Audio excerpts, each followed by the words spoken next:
మన ప్రభు అయిన యేసుక్రీస్తు నామంలో కూడి వచ్చిన మీకంతా నా హృదయపూర్వకమైన వందనాలు చెప్తున్నానండి. అందరికి వందనాలు. ద్వితీయోపదేశకాండం 29:5. నేను మీ దేవుడైన యెహోవానని మీరు తెలుసుకొనున్నట్లు 40 సంవత్సరములు నేను మిమ్మను అరణ్యములో నడిపించి తిని. దేవునిని ఎరిగిన ప్రజలు, దేవునిని మొరపెట్టిన ప్రజలు, దేవుని ద్వారా నెమ్మది ప్రశాంతత కోరుకున్న ఆ ప్రజల్ని 4 సంవత్సరాలు కాదండి, 4 నెలలు కాదండి, 40 సంవత్సరాలు అరణ్యములో నడిపించాను అంటున్నాడు. ఈ వాక్యంలో మీరు గమనించాల్సిన విషయం ఏంటంటే, దేవుడు నడిపించాను అని అంటున్నాడు ఇశ్రాయేలు ప్రజల్ని. వాళ్ళని ఎలా నడిపించాడు అనే సంగతి మనం అర్థం చేసుకోవాలి. దేవుడు నడిపిస్తే ఆయన ఎలా నడిపిస్తాడు అనే సంగతి కూడా మనం గ్రహించాలి. మనుషులు కొందరిని నడిపిస్తారు, డబ్బు కొంతమందిని నడిపిస్తుంది, ఆస్తులు బలగము కొంతమందిని నడిపిస్తాయి. కానీ దేవుడు నడిపిస్తే ఎలా నడిపిస్తాడు? ఈ వాక్యంలోనే ఆ తర్వాత భాగాన్ని మనం చదువుకుంటే, నీ బట్టలు నీ ఒంటి మీద పాతికిలిపోలేదు, నీ చెప్పులు నీ కాళ్లను పాతికిలిపోలేదు, మీరు రొట్టె కూడా తినలేదు. పరలోకము నుంచి దేవదూతల ఆహారాన్ని నేను మీ మధ్యలోకి కుమ్మరించాను. ఆ దేవదూతల ఆహారం తేగ వేసిన అపూపాల్లాగా మీకున్నాయి. చాలా తృప్తిగా తిన్నారు. మీ కాళ్ళు వాసిపోలేదు, మీ బట్టలు సిరిగిపోలేదు, మీ శరీరం కంపు కొట్టను లేదు. అరణ్యములో 40 సంవత్సరాలు మిమ్మల్ని నేను నడిపించాను. దేవుడు కొంతమంది ప్రజల్ని నడిపించాడట 40 సంవత్సరాలు. వాళ్ళని ఎలా నడిపించానో, ఎలా నడిపించాడో ఆ వాక్యాన్ని ఇక్కడ రాసి ఉన్నాడు పరిశుద్ధాత్మ దేవుడు. ఎలా నడిపించాడు? లక్షల మంది దేవుని ప్రజలు దేవుని దర్శనాన్ని పొంది వాళ్ళు కూడా ఒక యాత్ర బయలుదేరారు, తీర్థయాత్ర. మేము దేవుని ఆరాధించుకునేదానికి వెళుతున్నాం, దేవుని సన్నిధికి వెళ్తున్నాం, దేవుని మొక్కుకుంటాం అని వెళుతున్నారు. వెళుతూ ఉన్నప్పుడు వాళ్ళ మార్గంలో 40 సంవత్సరాలు పట్టింది వాళ్ళ యాత్ర. దారి తెలియక ఒక దగ్గర అక్కడక్కడ తిరిగారు. ఆ 40 సంవత్సరాలు దేవుడు రాత్రులందు ఓ పెద్ద దీపముగా, వెలుగుగా, అగ్ని స్తంభముగా వెలగతా ఉండేవాడట. రాత్రులు ప్రయాణం ఆపి ఒక దగ్గర ఉంటే అక్కడ ఉన్నట్టుకుండి ఆ అరణ్యంలో, ఆ అడవిలో, చిత్తడివిలో, ఆ చిత్తడిలో, ఆ యొక్క లోయల మధ్యలో, రాళ్లలో, రప్పల్లో, ముళ్లలో ఒక పెద్ద స్తంభం, ఒకటి దీపం గనగన గనగన గనగన గనగన గన మండుతా ఉండేదంట. అగ్ని స్తంభం, ఫైర్ పిల్లర్ బాగా మండుతా ఉండేదంట. ఆ చుట్టుపక్కల లక్షల మంది ఆ నిప్పులు, ఆ అగ్ని, ఆ వెలుతురులో వాళ్ళు క్షేమంగా రాత్రంతా ఉండేవాళ్ళట. తెల్లవారిన తర్వాత ఆ మైదానంలో ఎడార్ల మధ్యలో నిప్పులు నొక్కుతూ ఎండ కాస్తా ఉంటే ఉన్నట్లుగా ఉండి ఒక చల్లటి గాలి విసిందట. ఏమిటని చూస్తే ఒక మేఘం వాళ్ళున్నంత వరకు గొడుగులాగా ఒక మేఘం ఆవరించిందంట. చల్లటి గాలి మేఘం. పగలు మేఘములోను, రాత్రులు అగ్ని స్తంభం మధ్యలోను తన ప్రజల్ని 40 సంవత్సరాలు ఆయన నడిపించాడు. వాళ్ళకు అవసరమైనటువంటి పోషక ఆహారాన్ని అందించాడు. కాళ్ళు వాచిపోలేదు, కీళ్లు ఆ నొప్పులు కలగలేదు. వృద్ధులు, పిల్లలు, పెద్దలు అందరూ సరదాగా చక్కగా ఆనందంగా నడిచిపోతా వస్తున్నారు. ఈ మధ్య ఒక బ్రదర్, నాకు తెలిసిన బ్రదర్ నా దగ్గరికి వచ్చా. అన్నా, కొవ్వు పదార్థాలు తినొద్దన్నారు, నన్ను కొవ్వు పదార్థాలు తినొద్దన్నారన్నా, ఈ కొవ్వు పదార్థాలు అన్ని తినడం మానేశాను అన్నా. మంచిదే కదరా, పెద్దలు చెప్పిన మాట వినకపోయావా అన్నా. అనో మానేశాను గాని ఇప్పుడు నడుస్తుంటే ఎముకలు కిరికిరి కిరికిరి అవుతున్నాయి అన్నారు అన్నాడు. ఏమిటన్నా, గ్రీసు లేదంటన్నా.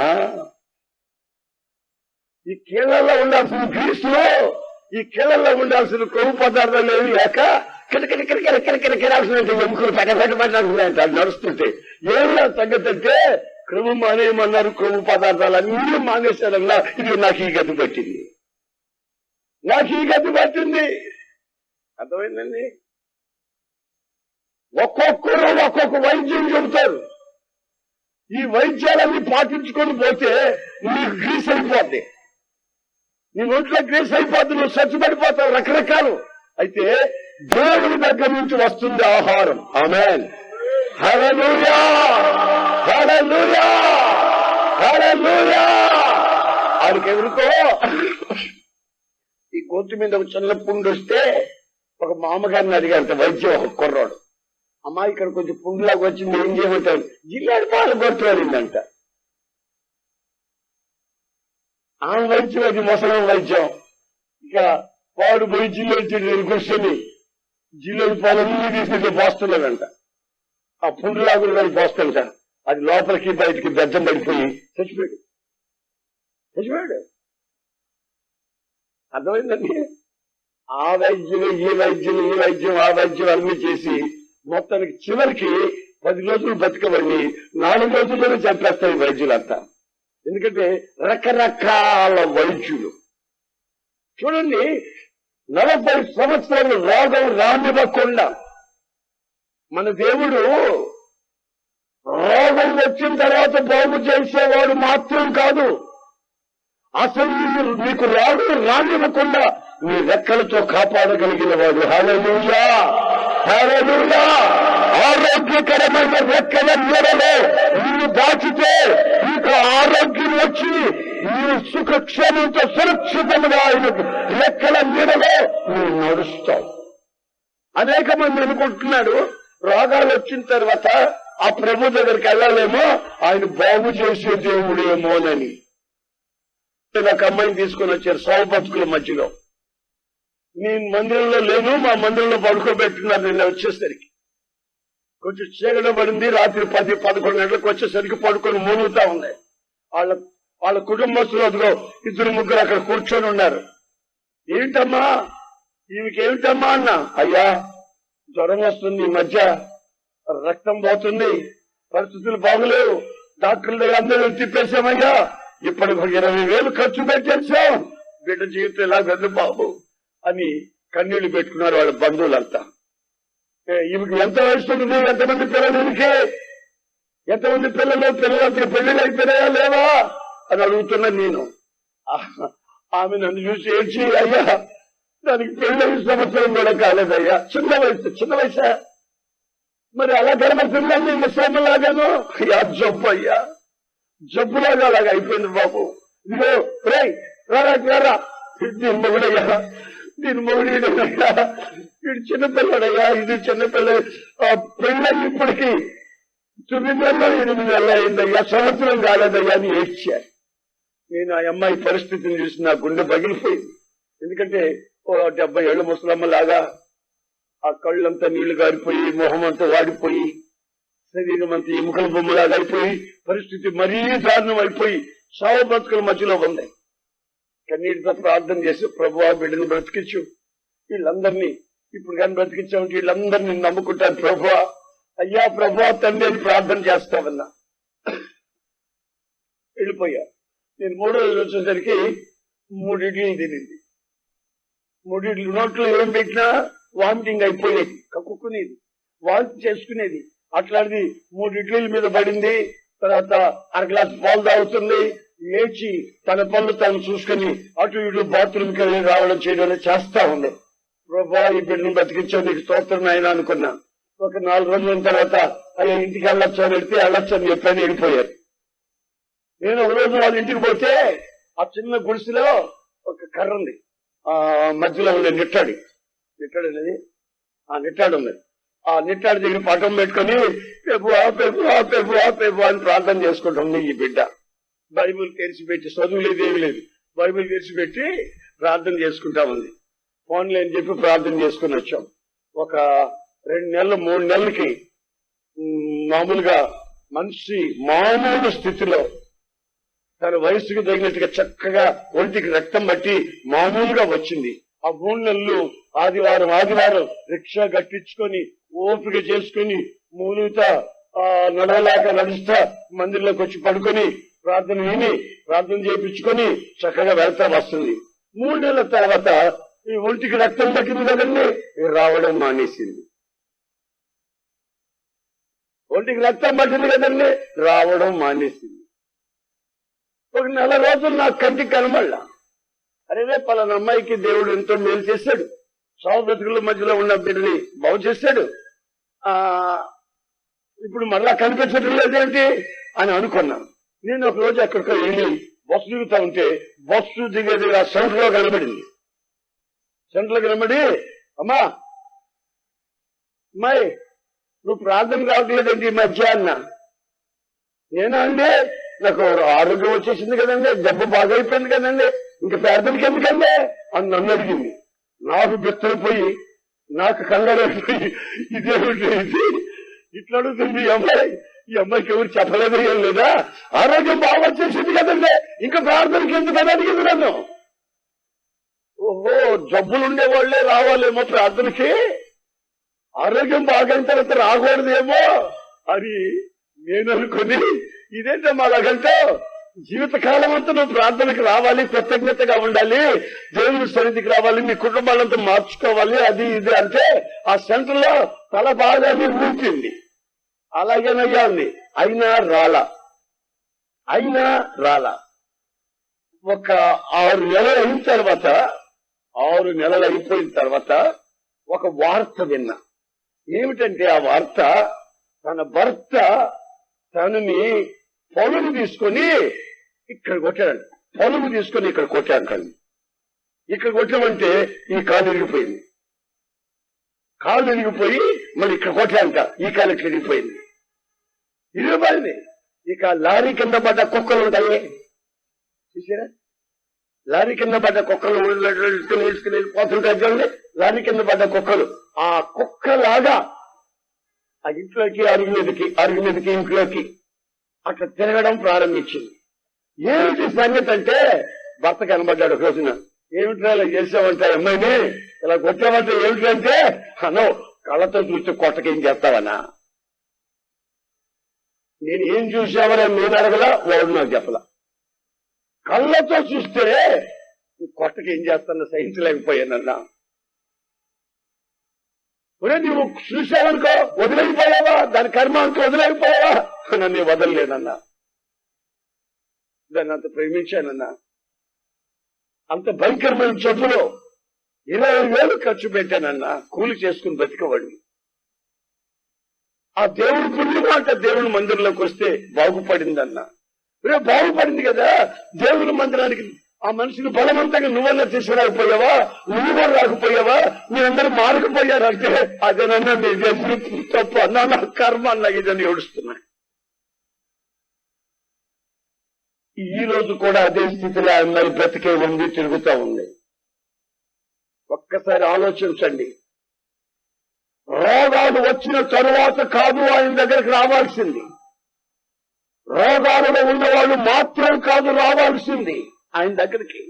రోగాలు రాకముందుకే క్షేమముగా ఉన్నప్పుడే ఆయన రెక్కల మీదకి వస్తే ఆయన ఆరోగ్యమైన శక్తిని, ఆ రెక్కల మీద ఉన్న ఆరోగ్యాన్ని నీకు ప్రసాదించి ఆయన నిన్ను నడిపిస్తాడు. ఇశ్రాయేలును 40 సంవత్సరాలు నేను నడిపించాను సురక్షితంగా, ఆరోగ్యంగా. వాళ్ళ కాళ్ళు వాసిపోకుండా, బట్టలు పోతకలకుండా, చెప్పులు తెగిపోకుండా నడిపించాను వాళ్ళని. ఆయా సమయాలలో నీరు లేని పరిస్థితుల్లో బండను కొట్టే బండలో నుంచి నీళ్లు చలవేరులుగా పారే. వాళ్ళు బట్టలు ఉతుక్కోకుండా, వాళ్ళు వైద్యం చేయించుకోకుండా, వాళ్ళు మాంత్రికం దగ్గరికి పరిగెత్తకుండా, ఆకలికి అలమటించకుండా నేను 40 సంవత్సరాలు, 1 సంవత్సరం 2 సంవత్సరాలు కాదు, 40 సంవత్సరాలు నేను వాళ్ళని నా రెక్కల నీడలో నడిపించుకుంటూ వచ్చా. ఆ దేవుడు ఈ రాత్రి మీతో నేను చెప్తున్నా తెలుసా, వాళ్ళని నడిపించాను, మిమ్మల్ని మాత్రం ఎందుకు నడిపించను? నా చేతికి మీరు అప్పచెప్పుకుంటే, నాకు మీ జీవితాలు, మీ కుటుంబాలు, మీ సమస్తం, మీ సర్వం నాకు అప్పచెప్పుకుంటే, నేను సజీవం లేని వాడిని కనుక, వాళ్ళని నడిపించిన వాడిని కనుక మిమ్మల్ని కూడా నడిపిస్తా. నా సంగతి, నా చరిత్ర మీరు వినాలంటే ఒకసారి ఆలకించండి. నేను భయంకరమైన జబ్బుతో, రక్తాన్ని కక్కుతూ, మతి చెల్లించి నెల్లూరు నడిబజారుల్లో, నడివీధుల్లో తిరుగుతా ఉన్న ఒక వ్యక్తిని. సొంత రైస్ మిల్ ఉంది, 2 అన్నలు, 2 తమ్ముళ్ళు, 4 చెల్లెళ్ళు. నాకు నా ఇంట్లో మేము 9 మంది పిల్లలం. పెద్ద కోటేశ్వరుడు కాకపోయినా ఒకంత లక్షాధికారిని.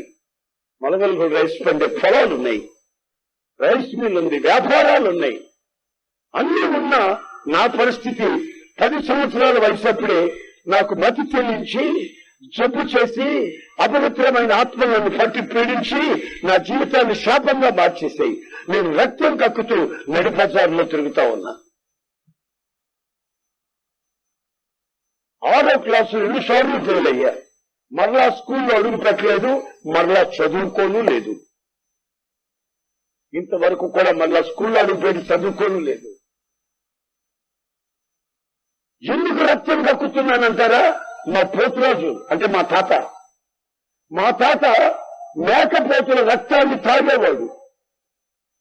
ఆయనకు ఒక పూనకం వచ్చేది. ఆయనలోకి దేవుడు వచ్చాడు అంటున్నారు, దేవత వచ్చిందని ఏమో అంటున్నారు మా వాళ్ళు, పెచ్చోళ్ళు అంటారు, ఎర్రోళ్ళు. ఆయనలోకి ఏదో వచ్చిందనేసరికి ఆయన 2 పల్టీలు కొట్టి, మేకపోతులు ఎక్కడైనా ఉంటే వెళ్ళి మేకపోతు గొంతుక అలాగ పళ్ళతో కొరికి ఆ రక్తం అంతా తాగేసేవాడు. కళ్ళు ఉరుముకుంటా, మీసాలు తిప్పుకుంటా, ఆ తాగిన రక్తం అరగక ఎగరుతుంటే ఈయనకైతే పూనకం వచ్చింది. దేవుడు మన మధ్యకి వచ్చేసాడు. ఏంటో తప్పిళ్ళు కొట్టండిరా, భజన చేయండిరా అంటే భజన చేసేవాళ్ళు, తప్పిళ్ళు కొట్టేవాళ్ళు, డోలు వాయించేవాళ్ళు, సన్నాయి వాయించేవాళ్ళు. వీళ్ళు ఎంతసేపు భజన చేసినా ఈయన కొంచెం నెమ్మదిగా అనికి కూర్చునేవాడు కాదు, ఎందుకంటే రక్తం అరగాలి కదండి. అందుకే చివరికి వాళ్ళు ఎగరలేక, పోతురాజా నిన్ను శాంతిపరచాలంటే ఏం చేయాలి అని అడిగేవాడు మా తాతని. మా తాత ఏమనేవాడు తెలుసా? సోరాయి తెచ్చిపెట్టండి భక్తులారా. ఆ భజన చేసే వాళ్ళందరూ కొంచెం తాగే ఉంటారు కదండి. ఆ భజనలో సరాయి తెచ్చిపెట్టండి భక్తులారా అంటే సరాయి తెచ్చుకొచ్చి ఈయన్ని శాంతిపరచాలని, ఈ దేవుని శాంతిపరచాలని, ఈ భక్తుల్ని శాంతిపరచాలని సరాయి తాగితే సరాయి పూర్తిగా తాగి నటుళ్ళు పడిపోయారు. ఒంటి మీద పట్టుండేది కాదు. మా తాతల్లో చెప్తున్నాను నేను, ఎవరి సంగతి కాదు ఇది, వేరే వాళ్ళ సంగతి నాకెందుకు వచ్చిన గొడవ. మా తాత సంగతి. రోడ్డు మీద పడిపోయేవాడు, ఒంటి మీద బట్టలు లేకుండా. తర్వాత కక్కుకునేవాడు. మా కులదేవుడు నరసింహస్వామి. మా కులంలో మా వాళ్ళంతా నమ్మింది, ఆరాధించింది, కొలిచింది, వాళ్ళ పేర్లు పెట్టుకునేవాళ్ళు. మా నాన్నగారి పేరు అదే, నరసింహం. మా అత్తగారు మా పెద్దత్త పేరు ఏంటి తెలుసులా? ఆదిలక్ష్మి. ఇంకో దాని పేరు శంశలక్ష్మి. మా అత్తల పేర్లు ఇదే. ఆ దేవుడు ఆరాధన పూజలు చేస్తున్నారు కనుక ఆ పేర్లు పెట్టుకో, లేకపోతే గొంతు పీసు చంపుతాడని భయం. ఆ పేర్లు పెట్టకపోతే గొంతు పీసు కాడి చంపుతాడని భయం వాళ్ళకి. దేవుడు అంటే మహా గడగడలాడిపోయేవాళ్ళు, భయపడిపోయేవాళ్ళు. ఇప్పుడు మా తాత వాంతులు చేసుకొని పడిపోయి ఉంటే ఊరు కుక్కలన్నీ వచ్చి వాంతిని తిని మా తాత మూతిని నాకుతా ఉంది. మా తాత మూతిని నాకుతుంటే తాగుబోతాడు. మా తాత ఏమనుకునేవాడు, ఆయన పెద్ద కూతురేమో అని అనుకుని లక్ష్మి లక్ష్మి అనేవాడు. ఆ కుక్కని గట్టిగా పిలిచి దగ్గర పట్టుకుని ముద్దు పెట్టుకునేవాడు, పెద్ద కూతురేమోనని. ఎందుకంటే తాగుబోతాడు కదండి. మతి చెల్లించి ఆ శపించబడిన కుటుంబంలో పుట్టి పెరిగిన వాడిని నేను.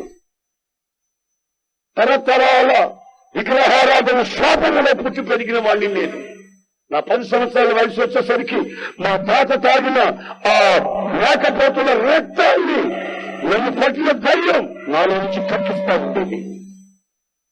ఆ రక్తం కక్కుతా ఉండేవాడిని. చిక్కి శల్యమైపోయా, ఎముకల బొమ్మలాగా మారిపోయా. మా వాళ్ళు వాడి కర్మ అన్నారు. చివరికి నన్ను వదిలిపెట్టిస్తారు. తాయితలు కట్టించారు, హాస్పిటల్ చుట్టూ తిప్పించారు, మంత్రాలు చేయించారు. చేయవలసిన వైద్యాలన్నీ చేయించి వీడి కర్మ అన్నారు. కర్మ సిద్ధాంతం అని ఉంటుంది. చేతకానప్పుడు కర్మ అంటాం. అదొక సిద్ధాంతం.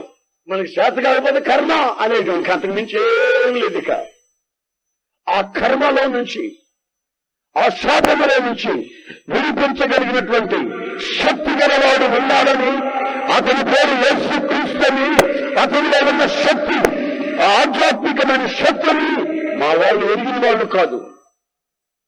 మళ్ళా నాతో ఏమనేవాళ్ళు, నేను ఏమైనా తిరుగుతుంటే నోటి మీద వేలు పెట్టుకుని నీ కర్మరా, ఎప్పుడు రాశాడో దేవుడు నీకు ఎత్తి రాసిపెట్టాడురా అనేవాళ్ళు. కానీ నా శాపం నుంచి నాకు విడుదల వస్తుందని కూడా వాళ్ళు విశ్వసించిన వాళ్ళు కాదు. నీకు ఇలా రాసి పెట్టారా అనేవాళ్ళు. ఎందుకో ఇంకా నేను అడకజలమని, ఇంకా నేను వీధిలో పొరలాడుతారని. నీకు రాసేసారా అంటే రాసింది అనుభవించాలి కదా అండి. ఒక్కోసారి నాకు ఆకలి అయ్యేది. స్నానం చేసేవాడిని కాదు, బట్టలు మార్చుకునేవాడిని కాదు, కంపు కొడుతూ బజార్లో తిరుగుతూ ఉండే వ్యక్తి. ఒకసారి ఆకలి అయితే ఏమైంది, ఆ ఇంగిల్ ఇస్తళ్ళు ఎక్కడన్నా పడి ఉంటే హోటల్ దగ్గర, ఈ ఇంగిల్ ఇస్తళ్ళు ఎక్కడన్నా పెళ్లిళ్ళ దగ్గర పడి ఉంటే ఆ ఇంగిల్ ఇస్తళ్ళ దగ్గర పోయి కూర్చొని ఇంగిల్ ఇస్తళ్లలోని ఇంగిలి మెతుకులు తినేవాడిని. ఒక ప్రక్కన పందులు, మరో ప్రక్కన కుక్క, నేను కలిసి సహజీవనం చేస్తా ఉండేవాళ్ళని. కంట దిబ్బల్లో, చెత్త కుండీల దగ్గర ఈ నీచమైన అలవాట్లకి, ఈ శాపానికి గురైపోయి శాపం అనుభవిస్తున్న రోజుల్లో వాడి కర్మ అన్నారు మా కులగోత్రాల్లో ఉన్న మా ప్రజలు, మా పెద్దలు. అంతకు మించి వాళ్ళకి ఏమీ తెలిసింది కాదు. ప్రియమైన సహోదరులారా, నేను ఎప్పుడు చనిపోతానో, ఎప్పుడు నా అంత్యక్రియలు చేయాలని మా వాళ్ళు ఎదురు చూస్తున్నారు, మా ఇంట్లో వాళ్ళు. ఎందుకంటే నా పరిస్థితి రక్తం కొక్కుతా తిరుగుతా ఉన్న పరిస్థితి. ఇంటికి రమ్మంటే పోయేవాడిని కాదు, స్నానం చేయమని చేసేవాడిని కాదు. Unclean spirit, something unclean spirit, ఓ అపవిత్రమైన దయ్యం నన్ను పట్టి రక్తాన్ని కక్కిస్తా ఉండేది. మా తాత తాగిన రక్తం అంతా నేను కక్కుతా ఉండేవాడు. నాకు సరిగ్గా 10 సంవత్సరాల నుండి 17వ సంవత్సరం వరకు ఇంచుమించు 7 సంవత్సరాలు నా జీవితంలో ఇలాంటి శపించబడిన అనుభవంలో నేను తిరుగుతున్న వాడిని. 17 సంవత్సరాల వయసు నాకు వచ్చింది. అది 1964వ సంవత్సరం ఫిబ్రవరి నెల 15వ తారీఖు శనివారం రాత్రి. తేజోమానమైన ఒక వెలుగుని నేను నా కళ్ళతో చూశాను.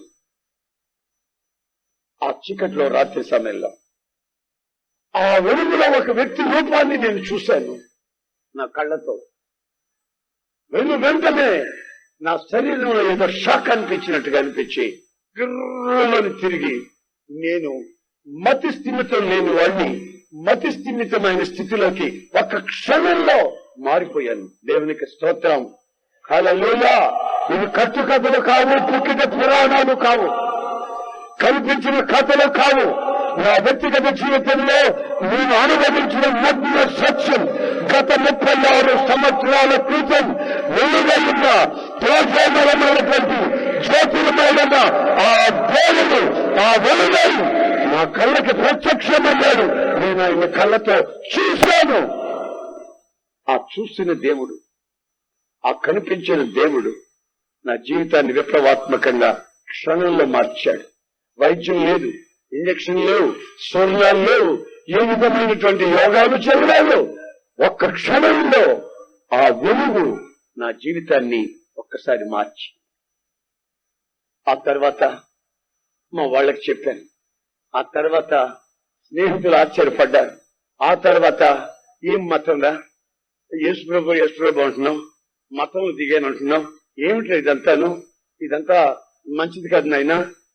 ఈ వయసులో, నీ వయసులో 17 సంవత్సరాలు, నీ వయసులో ప్రపంచంలో ఎన్నో రుసులు ఉన్నాయి, అన్ని అనుభవించాల్సినవి. మనిషిగా పుట్టిన తర్వాత నువ్వేంటి ఇప్పుడే ప్రార్థన, యేసు ప్రభు భక్తి అంటున్నావు, తప్పునైనా నీకు దండం పెడతాం. భక్తి చేయాల్సింది వాస్తవమే గాని ఎప్పుడో తెలుసునా, వయసు అంతా అయిపోయినప్పుడు అన్ని అయిపోయి స్వచ్ఛపడిపోతావే, పళ్ళు రాలిపోతాయే. ఆ సమయంలో నీకు దిగు దిగు దిగు దిగు దిగు దిగు దిగు దిగు దిగు దిగుని భజన చేయాలయ్యా. మైకి మధ్యలో పెట్టుకుని డోలు పక్కన పెట్టుకుని అది చేయాలైనా ఇప్పుడు చేయకూడదురా భక్తి అని అన్నారు వాళ్ళు. ఇది వయసు అయిపోయిన తర్వాత, వృద్ధాప్యంలో, ముసలితనంలో స్వచ్ఛపడ్డ తర్వాత భజన చేయాలైనా ఇప్పుడు చేయకూడదని వాళ్ళు చెప్పారు.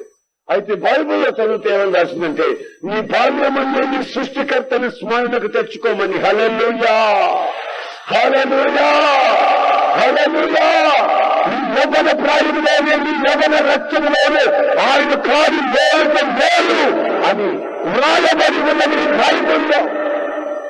అంతా అయిపోయిన తరువాత కాదు, అంతా అయిపోయిన తరువాత కాదు, ఏమీ కాకమునిపే, నీకు రోగం రాకమునిపే, మంచం ఎక్కకు మునిపే, నీవు అవమానాల పాలు కాకమునిపే, నీ జీవితం శాపంగా మార్చబడకమునిపే, నీవు అవమానాల పాలు కాకమునిపే, పరిహాసాస్పదంగా నీ బ్రతుకు మార్చబడకమునిపే, నీవు ఆయన సన్నిధిలోకి వచ్చి ఆయన రెక్కల నీడలో నివసించ అని దేవుని వాక్యం హెచ్చరిస్తాడు. ఆయన నడిపిస్తే ఎలా నడిపిస్తాడు చూడండి. ఆ 17 ఏళ్ల వయసు అప్పుడు ప్రార్థన చేసుకుంటున్నాను. నాకు 18 సంవత్సరాల వయసు వచ్చింది. ప్రార్థన చేసుకుంటున్నాను. ఆ రాత్రి ఒక రోజున ప్రభువుని అడిగాను, ప్రభువా, నా జీవితంలో ఇంత గొప్ప మేలు చేశావు. నేను కుక్కలాగా, పందిలాగా నడి బజారుల్లో విచ్చలవిడిగా బ్రతుకుతున్న వ్యక్తిని, నీచమైన మనిషిని, నా తలంపులు నీచమైనవి, పశువుని, మానవత్వాన్ని కోల్పోయిన వాడిని, చిన్ననాడే శపించబడ్డ వాడిని, ప్రభువా నన్ను ఇప్పుడు ఏం చేయమంటావు అని మోకరించి ఒక రోజున ప్రార్థన చేసుకుంటున్నా. నా గదిలో, నా సొంత గదిలో, నా మేడ మీద సొంత గదిలో ప్రార్థన చేసుకుంటున్నా. అప్పుడు మా అమ్మ వచ్చింది. ఏంట్రా బాబు నీ పరిస్థితి అని. నేను ఉపవాసం ఉండి ప్రార్థన చేసుకుంటున్నాను, ఒక్క పొద్దు అన్నా. అట్లయితే ఉప్మా చేయమంటావా అనింది. ఉప్మా తినకూడదంటావు ఒక్క పొద్దుకి, ఉపవాస ప్రార్థనలు ఉప్మా తినకూడదంట, బిస్కెట్లు తినకూడదంట, అచ్చిపళ్ళు తినకూడదంట, పాల మేగడ తినకూడదంట, దెబ్బ రొట్లు తినకూడదంటామా. నేను అన్ని అడిగేసి వచ్చాను. ఇదేమో ఉపవాసం మేము ఎక్కడ చూడలేదు, కొత్త మోడల్ ఉంది ఉపవాస ప్రార్థన. మేము ఒక్క పొద్దున్నప్పుడు ఉప్మా తింటాం కదా, అచ్చిపళ్ళు తింటాం కదా, అన్నం తినాం కానీ మిగతాన్ని తింటాం కదా అని ఆమె నాకంటే నీకు తెలియదులేమ్మా అన్న, నీ కర్మ ఇదంతా నీ కర్మ, నువ్వేదో బాగుపడ్డావనుకున్నాను కానీ, లేదా ప్రభు పుణ్యాన్ని బాగుపడ్డావనుకున్నాను కానీ మళ్ళీ ఉగ్గబెట్టావు, అన్నం నీళ్ళు లేకుండా వస్తున్నావు. ఇదేం కర్మలా, మళ్ళీ నీకు ఇది పట్టినట్టు నీ సైతాను అన్నం నీళ్ళు లేకుండా అని మా అమ్మ తిట్టింది. వెళ్ళిపోయింది. మళ్ళీ వాళ్ళు వచ్చారు, వీళ్ళు వచ్చారు, మా నాన్న వచ్చాడు, మా వదిలి వచ్చారంతా వచ్చారు. మరి 2 అన్నం వచ్చాడు. అన్నాడు. నా కాళ్ళు చేతులు గడగడలాడి, అయ్యా నీకు దండం పెడతానయ్యా, నన్ను కొట్టదు బాబు, నీకు దండం పెడతా బాబు. నాకు అప్పుడు 18 ఏళ్ళు. అన్న నీకు దండం పెట్ట, కొట్టదు బాబు, చచ్చిపోతానయ్యా, నీ ఉపవాస ప్రార్థన చేసుకుంటానయ్యా అన్న. ఆయన నన్ను అట్లాగా ఉరుమని చూసి, ఆయనంటే మాకు భలే కొడతాడు, వెనక ముందు ఆలోచించి కొట్టేస్తాడు. ఆయన అందుకని గడగడలు ఆడిపోయాం. చూసి కర్మ అంటే వెళ్ళిపోయాడు. ఇక నేను మోకాళ్ళ మీద ఉన్నానండి. ఇట్లాగా నిలువు మోకాళ్ళ మీద ఉన్నానండి. నిలువు మోకాళ్ళ మీద ఉండి ఉండి ప్రార్థన చేసి, ప్రభువా నీ చిత్తం ఏంటో చెప్పునైనా అది నేను చేస్తాను. ఏం చేయాలో చెప్పు ప్రభువా, నిన్ను వ్యాపారం చేయమంటావా, మా అన్నోళ్ళతో కలిసి పొలం చూసుకోమంటావా, లేక రైస్ మిల్ చూడమంటావా, ఉమ్మడి కుటుంబం అయినా మా అన్నోళ్ళు మా నాన్న అది ఇది అంటున్నారు. ఇప్పుడు ఏం చేయాలో చెప్పు ప్రభు అని ప్రార్థన చేస్తా ఉంటే నాకేమి జవాబు రాలా. అట్లాగా ప్రార్థన చేస్తా ఉంటే ఇక మోకాళ్ళ మీద నిలబడలేక ఈ విధంగా కింద చేతులు పెడదాం, వెనక పైకి ఎత్తదాం అనుకున్నా. మామూలుగా అక్కడక్కడ చేస్తుంటారే కొన్ని చోట్ల, కింద తల పెట్టి పైకి ఎత్తుంటారు వెనక, అట్లా చేద్దాం అనుకుని ఇట్లా 2 చేతులు ఇలాగా చేతులు కింద పెట్టానండి. ఎప్పుడైతే 2 చేతులు ఇలా పెట్టానో సరిగ్గానే 2 చేతులు 2 పాదాల మీద పడ్డాయి. ఇలా పట్టుకుంటూ అన్నా నన్ను కొట్టద్దు అన్నాను. పైకి తలెత్తి పైకి చూస్తే మా అన్న లేడు. అరే ఇప్పుడు నేను పట్టుకున్న పాదాలు ఎవరు? నేనేం ప్రార్థన చేస్తున్నానో ఏమిటో వింటున్నాడేమో అని మా అన్న విని కొట్టేదానికి వచ్చాడేమో అనుకుని ఆ క్షణంలో అన్నా నన్ను కొట్టుద్దాను నన్ను తల పైకెత్తే ఎవరు లేరు. నా గదిలో ఎవరు కనిపించరా. వేసిన తలుపు అలాగే వేస్తుంది. గడగడ గడగడ వణికిపోతున్నాను, చెమట్లు పోస్తుంది. ఏమిటిదంతా? ఆ రోజు వెలుగులో కనిపించింది ఒక ముఖం. ఈ రోజేమో నా 2 చేతులు ఆ పాదాల మీద పడ్డాయి.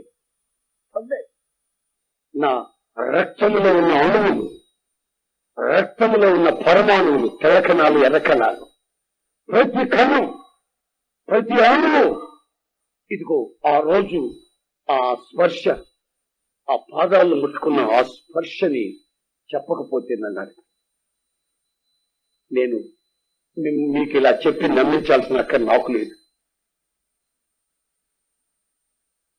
ఇది నా జీవితంలో అనుభవించిన సత్యాలు. ఒకరోజు ప్రార్థన చేసుకుంటుంటే ఒక శబ్దం నాకు వినబడుతుంది. స్వరం, చక్కటి స్వరం వినబడుతుంది. ఏమని? నన్ను వెంబడించు, నీవు నా సేవ చెయ్యాలి. ప్రభువా, నేను ఆరోగ్యం బాగాలేని వాడిని, అంతంత మాత్రం ఆరోగ్యం. ఇప్పుడిప్పుడే నీ దయచేత ఆరోగ్యం వస్తుంది. నేను కొంచెం బలంగా తిరుగుతా, నడుస్తున్నాను, అంత అన్నం తింటున్నానయ్యా, గుట్టుగా బతుకుతున్నాను. చదువు లేని వాడిని నేనేమిటి, నీ సేవ చేయడం ఏంటయ్యాన్ని గుండెలు బాదుకుంటూ ఏడ్చాను. ఆ రోజు నాకు ఆస్తి ఉంది, నువ్వు ఆరోగ్యం ఇచ్చావు, ఇక మీద నీకు సాక్షిగా ఈ ఊళ్ళో, మా పట్టణంలో, మా ఊళ్ళో, మా చుట్టు ప్రాంతాల్లో దైవ సేవకులు ఉన్నారు, వాళ్ళతో కలిసి నేను సాక్ష్యం చెప్పుకుంటూ తిరుగుతానయ్యా. సేవను ప్రోత్సహిస్తాను బాబు. నాకున్న డబ్బులు, ఉన్న ఆస్తిలో కొంచెం సహాయం చేస్తూ నీ సేవలో కొనసాగుతానయ్యా. నా వ్యాపారాలు నేను చూసుకుంటాను. నేను చదువుని బాబు చేశావు, నీకు స్తోత్రములు. నాకు చదువు లేదు, మోటివాడిని, నేనేమిటి నీ సేవ చేయటం ఏంటి? మరలా ఒక ఆలోచన వచ్చింది. నాకు ఇప్పుడు 18 ఏళ్ల వయస్సు, యవనస్తుడిని. ఈ యవన ప్రాయంలో నీ సేవ చేయడం నా వల్ల వీలవుతుందయ్యా. నేను ముందే మెంటల్ మనిషిని కాదు, నా మైండ్ అంతా చెడగొట్టుకుని శిపించబడ్డ మనిషిని. నేనేమిటి నీ సేవ చేయటం ఏంటని గుండెలు బద్దలు చేసుకుని గుండెలు కొట్టుకుంటూ ఏడుస్తూ ప్రార్థన చేశాను. మరలా ప్రభు స్వరం వినబడుతుంది, ఇదిగో నేను నన్ను వెంబడించు, నేను నిన్ను నడిపిస్తాను. ఆమె హల్లెలూయా. నేను నన్ను వెంబడించు, నేను నడిపిస్తాను. అప్పుడు నేను ప్రభుత్వం చెప్పాను తెలుసా? అయ్యా, నేను రావాలని కోరుకోకపోయినా నీవు నన్ను బలవంతం చేసి రమ్మంటున్నా. ఇదిగో వస్తానయ్యా, వస్తాను. అయితే నా జీవితంలో ఆఖరి శ్వాస వరకు నన్ను కాపాడాల్సిన బాధ్యత నీది. నన్ను కాపాడాల్సిన బాధ్యత నీది. ఇదిగో నేను ఈ రోజు నేను వెంబడిస్తానయ్యా అని ఆ రోజు నా 2 చేతులు పైకెత్తి దేవునికి తీర్మానం చేసుకుని మా వాళ్ళకి చెప్పి బైబిల్ చేతబట్టుకుని వేసుకున్న బట్టలతో ఇల్లు వదిలిపెట్టి వచ్చాను బయటికి. తల్లిదండ్రులు వదిలి, ఆస్తిపాస్తులను వదిలి, కులగోత్రాలను వదిలి, నా యొక్క వ్యాపారాలు వదిలి, సమస్తం వదిలి ఒంటరిగా నేను నా ఇల్లు వదిలిపెట్టి బయలుదేరాను. నా 18 సంవత్సరాల వయసు. అప్పుడు ప్లాట్ఫారాల్లో పడుకున్నాను, సత్రాల్లో పడుకున్నాను, రైల్వే స్టేషన్ లో పేపర్ పరుచుకొని పడుకున్నాను. ఆకలికి నా మోకాళ్ళు కడుపులో పెట్టుకుని పడుకున్న రోజులు నాకు తెలుసు. కాళ్ళు పుండ్లు పడిపోతున్న, చెప్పులు లేకుండా నడిచిన రోజులు నాకు తెలుసు. నా ప్రియమైన సహోదరులారా, నా ప్రభువు నన్ను ఆయన నడిపించిన ఆశ్చర్యమైన మార్గాలు నాకు తెలుసు. ఆయనతో నేను చెప్పాను, ప్రభువా ఏమిటి ఇదంతా? అప్పుడు నాతో ప్రభు ఏమన్నాడు తెలుసా? నీవు శోధించబడిన తర్వాత సువర్ణం అవుతావు. Amen. Praise the Lord. Hallelujah. శోధించబడిన తర్వాత నువ్వు సువర్ణం అవుతావు. ఇవన్నీ నీకు పరీక్షలు, నేను నీ నడిపిస్తున్న పరీక్షలు. నిన్ను శోధించి సువర్ణంగా మారుస్తాను. ఇవేమి కలవరపడకు. కష్టాలలో, బాధల్లో ఆయన సన్నిధిలో ఆయన స్తుతించుకుంటూ, ఆయన స్తోత్రాలు చెల్లించుకుంటూ, ఆయనకి స్తుతియాగాలు చెల్లించుకుంటూ నా జీవిత యాత్రని సాగిస్తే తగిన సమయం ఒకటి వచ్చింది. ఆ సమయంలో ప్రభు అంటున్నాడు, నిన్ను నేను ఇక నా సేవలో వాడుకోబోతున్నాను. నా ప్రియమైన సహోదరులారా, ఈ రోజు నేను చెప్పాలంటే ప్రపంచంలో ఉన్న దేశాలన్నీ ఇంచుమించుగా 2 సార్లు 3 సార్లు నేను తిరిగి వచ్చేసాను. ప్రపంచ దేశాలన్నీ, ఏ దేశంలో కూడా ఒక పైసా తీసుకొచ్చినట్టు కాదు. నేను బైబిల్ని మోసాను, నా బైబిల్ నన్ను మోసుకుంటూ ప్రపంచమంతా తిప్పింది. అన్ని జాతులకి, అన్ని ప్రాంతాలలో యేసుక్రీస్తుని గురించి సవాలుగా సాక్ష్యం చెప్పి ఆయన సువార్తను ప్రకటించేటట్లు ప్రభు నాకు సహాయం చేశాడు. చదువు లేని నేను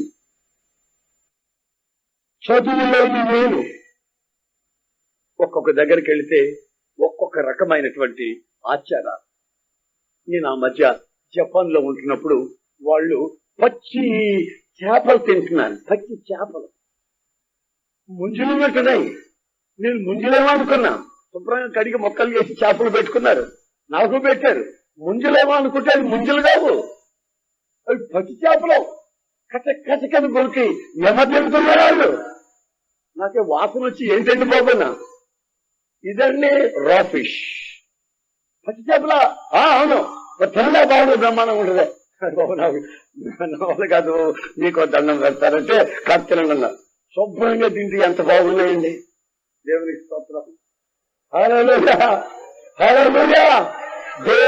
దేశాలకు వెళ్ళి వాళ్ళ భోజనాలు, వాళ్ళ ఆహారాలు, వాళ్ళ పరిస్థితులు, వాళ్ళ యొక్క వాతావరణం గుర్తించి గమనించి ఏమి ఆకలికి ఏమి తిన్నా సరే, విచిత్రమైన సంగతి ఏంటంటే అనారోగ్యం రాకుండా నన్ను ఆరోగ్యంగా కాపాడుతున్నాడు నా ప్రభు.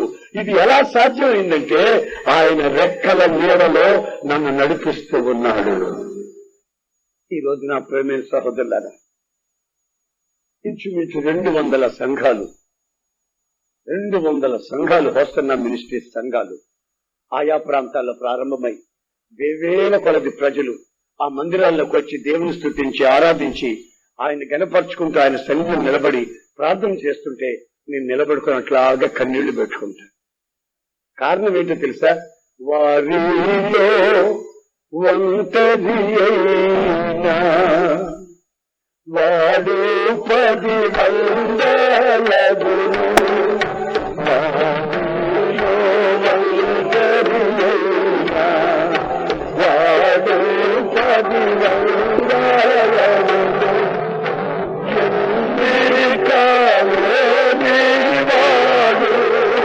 బలమైన మన పితరులు పాటలు రాశారండి. రాస్తే ఆనాడు వాడుకున్న ఆ ఆనందంగానే ఉంది. 50 సంవత్సరాల తర్వాత ఆ పాటలు మరలా పాడుకున్న ఆ ఆనందం ఏ మాత్రం తగ్గింది కాదు. లేఖనాల్లో ఉన్న భాగాలు అట్లాగే పెట్టి దానికి రాగాన్ని కనిపించి వాళ్ళు పరవశించి పాడుకుంటుంటే ఆ పాటల ఆనందం ఇంతవరకు ఎక్కడ తరిగినది కాదు. వాళ్ళ అనుభవాలు నా జీవితంలో చూడండి. మా వాళ్ళలో నేను ఒంటరి అయ్యాను.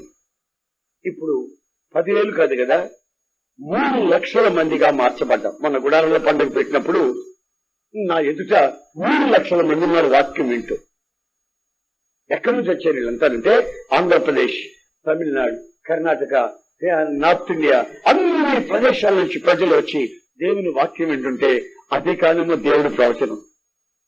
వారిలో ఒంటరైన వాడు 1,000 మంది అవుతాడు, 10,000 మంది అవుతాడు, లక్షల మంది అవుతాడు. ఇది ఎలా సాధ్యం?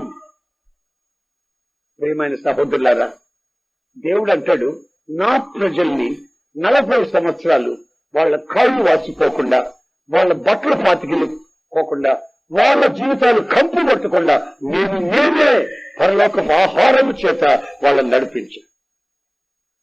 సంపూర్ణ ఆహారం కలిగినటువంటి, అన్ని వైటమిన్స్ కలిగినటువంటి, విటమిన్లు కలిగినటువంటి ఆహారాన్ని వాళ్ళకి పెట్టి వాళ్ళని పుష్టిగా నడిపించుకొని తీసుకుని వెళ్తున్నాం. గనుక నన్ను ఎవరు ఆశ్రయిస్తారు? నేను ఆయన్ని ఆశ్రయించాను. నేనెవరో నాకు తెలుసు, నా బుద్ధులేంటో నాకు తెలుసు, నా బలముద్దులేంటో నాకు తెలుసు. కానీ బలమైన యేసుని పట్టుకున్నాను. ఆయన చెప్పాను, అయ్యా నువ్వు నడిపించు, నీ చాట్ను నేను బ్రతుకుతాను అన్నాను. ఆయన చాట్న నన్ను గత 36 సంవత్సరాలండి, ఇశ్రాయేలీయుల్ని 40 సంవత్సరాలు నడిపించారంటున్నాడు. నన్ను నా సాక్ష్యం ఏంటంటే 36 సంవత్సరాలు ఆయన నన్ను నడిపించాడు. నాకు ఒకరు తెలుసు, గత 36 సంవత్సరాలు నన్ను ఆయన బాగు చేసి నడిపిస్తున్నాడు. నేను తినే ఆహారాన్ని ఆశీర్వదించి నాకు అనుగ్రహిస్తున్నాడు. నేను తాగే నీటిని ఆశీర్వదించి నాకు అనుగ్రహిస్తున్నాడు. ఆరోగ్యం ఇస్తున్నాడు. వేదికలకి దేవుని మాటలు చెప్పే కృపిస్తున్నాడు. రక్తం కక్కుతున్న మనిషిని నేను. నా ప్రభువు యేసుక్రీస్తు శిలువలో నా కొరకు రక్తాన్ని చిందించిన వాడు. ఆయన ఆఖరి రక్తపు పట్టు కూడా చిందించి నా జీవితాన్ని ఈదుల కలిసేసి రక్తం కక్కకుండా నన్ను ఆపి ఆ శపించబడిన ఆ విగ్రహ ఆరాధన కుటుంబంలోంచి నన్ను వేరు చేసి జీవముల దేవునితో సహజీవనం చేసి ఆయన సన్నిధిలో ఉండేటట్లు చేశాడు. అందుకు దేవునికి స్తోత్రం చెల్లిస్తున్నాను. ఆమేన్. హల్లెలూయా, హల్లెలూయా. ఆయన ఇశ్రాయేలుని 40 సంవత్సరాలు నడిపిస్తే నన్ను 36 సంవత్సరాల నుంచి ఆయన నడిపిస్తున్నాడు. నా ప్రియమైన సహోదరులారా, మీ జీవితాన్ని నడిపించుటకు ఆయన శక్తిగల దేవుడనే సంగతి నిరూపిస్తున్నాడు ఈ రాత్రి. నువ్వు ఎక్కడెక్కడికో వెళ్ళావు, ఎవరెవరో నమ్ముకున్నావు, ఎవరెవరికో జీవితాలు అప్పచెప్పావు, నీ జీవితాన్ని మోసం చేసుకున్నావు, కన్నీటి పాలైపోయావు, అవమానాల పాలైపోయావు.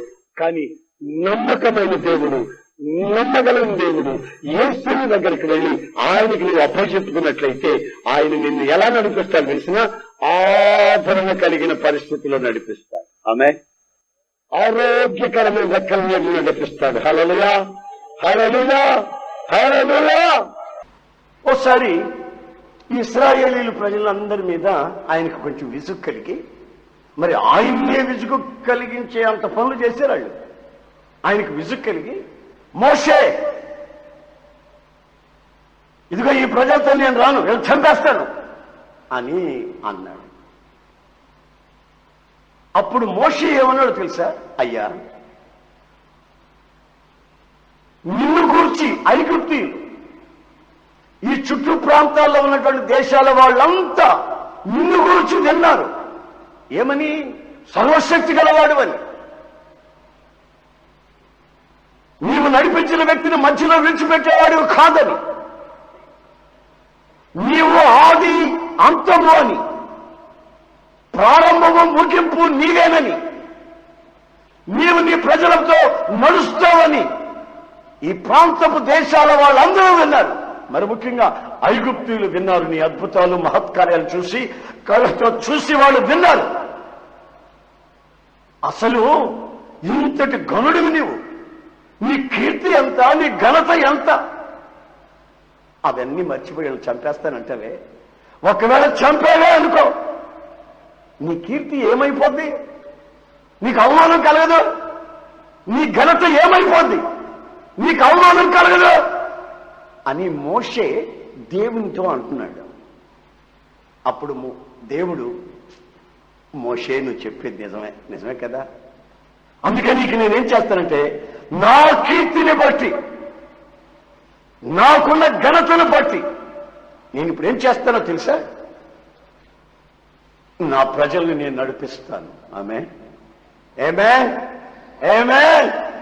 ఆయనకి అవమానం కలుగుతుందని, ఆయన దూషింపబడతాడని అన్యుల మధ్యలో ఆయన ఘనత పాడైపోదని ఆయన చక్కటి మార్గాలలో ఆయన తన ప్రజల్ని నడిపిస్తున్నాడు. అదే నేను అనుకున్నది కూడా. అరే నాలో ఏ పెద్ద భక్తి ఉందని ఇంతకాలం నన్ను ఇలా నడిపిస్తున్నారు అని నేను అనుకుంటే ఆయన అంటాడు, ఒరి నీకేమైనా జరిగిందంటే నాకు అవమానారా బాబు, అందుకని నిన్ను జాగ్రత్తగా తీసుకొచ్చుకుంటున్నాను రా అంటాడు ఆయన. వింటున్నారండి? ఆ మధ్య ఎక్కడో మీటింగ్కి వెళ్ళాను. అవి జ్వరం వచ్చేసింది, కళ్ళు మూతలు పడిపోయినాయి, కళ్ళు తెరవలేనంత జ్వరం వచ్చేసింది. నేనున్న గది అదొక రకమైన జ్వరం వాసన వచ్చేసింది. ఇక రాత్రికి నేను వేదిక మీదకి వెళ్ళి వాక్యం చెప్పాలి. చాలా మంది రోగులు వస్తారు, వాళ్ళకి ప్రార్థన చెయ్యాలి. నేను ఇలా పడుకుంటే ఏమిటి ప్రభా అని అడిగాను. ప్రభు మౌనంగా ఉన్నాడు. మరొక మాట కూడా ప్రభువు చెప్పారు. రోగాలకి ప్రార్థన చేసి నేనే రోగినై పడిపోయి ఉంటే చూసేవాళ్ళు నిన్నేమంటారు ప్రభు అన్నా. కొంచెం ప్రభువు కూడా ఆలోచించాడు. మరి నిజమే కదా, వీడు సాయంత్రం అందరూ ప్రార్థన చేయాలి, ఈడే పడుకుంటే నానామానికి అవమానం, అందుకని వీడిని లేపేస్తాను అనుకున్నాడు. అలాగే సాయంత్రం 6-6:30 ఒక కరెంట్ షాక్ లాగా నాకు తగిలింది. ఎక్కడి నుంచి వచ్చిందో అది పరిశుద్ధాత్మ అగ్ని. దిక్కులు లేచి కూర్చున్నాను, వేడిగా టీ తాగాను. మళ్ళీ మామూలుగా మీటింగ్కి వెళ్ళిపోయి కూర్చుంటే, మీకు జ్వరం అన్నారు కదండి అంటారు అందరు. అవునండి అంటాను నేను. మరి ఇప్పుడు బాగానే ఉన్నారు కదండి నేను. అది బాగానే ఉన్నాను కదండి అంటారు. ఏం చెప్పను? నేను ఒకవేళ ఆ రోజు పడుకుంటే అందరికీ ప్రార్థన చేశాను, ఆయన పండుకున్నాడు ఏమిటి అని అన్యులంటే ఆయనకి ఎంత అవమానం. గనుక ఆయన ఏమనుకున్నాడు తెలిసిన, ఒరే నాకు ఘనత కలిగేటట్లు, నా కీర్తి పాడవకుండా నా నామాన్ని బట్టి నేను నా మార్గంలో నిన్ను నడిపిస్తాను, గనుక నీకు ఇప్పుడు విడుదల కలుగు చేస్తానని తనంతట తానే దిగి ఒక అద్భుతాన్ని చేశాడు. చేయకపోతే నేను నిలబడలేకపోతే అవమానం. అందుకని దేవుని వాక్యం ఏమంటుందంటే, మోషే ఏమంటుందంటే, అయ్యా నీ కీర్తిని జ్ఞాపకం చేసుకో, నిన్ను గురించి దేశాల్లో ప్రజలు ఏమనుకుంటున్నారో జ్ఞాపకం చేసుకో, ఒక అద్భుతం ఇప్పుడు చేయి, నీ ప్రజల్ని నీవు సంహరించొద్దు అని అంటే ఆయన అంటాడు, అలాగే బాబు అర్థమైంది, అలాగే అంటాడు. చూడండి, దేవునికి మనిషికి మధ్యలో ఉన్నటువంటి ఆ సన్నిహితమైన సంబంధం ఓ తండ్రికి బిడ్డకి ఉన్నట్లు దేవునికి మనిషికి ఒక చక్కటిని ఆలోచన. దేవునితో అంత సన్నిహితంగా మనిషి దేవునితో అంత దగ్గరగా ఉండగలిగిన అనుభవాన్ని ఉన్న దేవుణ్ణి మనం ఆరాధిస్తున్నాం. ఆయన పేరు నజరేయుడైన యేసు. ఆ యేసయ్యతో నడిచే ఎవరైనా సరే, ఆయన నడిపిస్తూ ఉంటే ఎవరైనా సరే వాళ్ళని ఆదరణ కలిగిన, ఆరోగ్యము కలిగిన మార్గములలో ఆయన నడిపిస్తాడు. నేను ఆ విధంగా ఇశ్రాయేలీని నడిపించాను అని ఆయనే చెప్తున్నాడు. ఈ ఒప్పుకోలు ఆయన చెప్తున్నాడు. నడిపించానంటే ఎలాగ నడిపించడం? జుట్టుబట్టుకు ఈడ్చుకొని రావడమా, లేకుంటే కీళ్ళ ఎలగొట్ట తీసి రావడమా, లేకుంటే జుట్టుబట్టును గోడకేసి చంపకేసి కొట్టి పెటాపెటని కొట్టి మళ్ళీ హాస్పిటల్ తీసుకెళ్లి కుట్లు ఇప్పించడమా? ఇదే నడిపించడం? మనిషి యొక్క నడిపింపు వేరు, ఆరాధిస్తున్న జీవము గల దేవుని యొక్క నడిపింపు వేరు.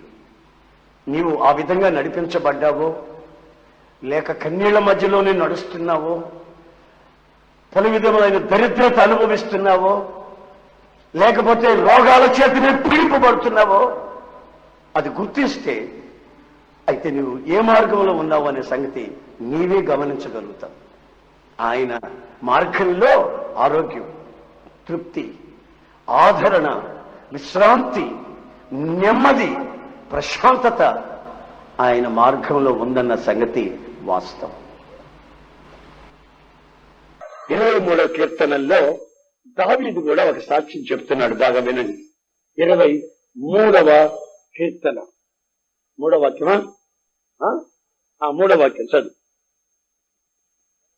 బట్టి తన నామమును బట్టి నీతి మార్గములో నన్ను నడిపించుచున్నాడు. చూడండి, తన నామాన్ని బట్టి దేవుని గురించి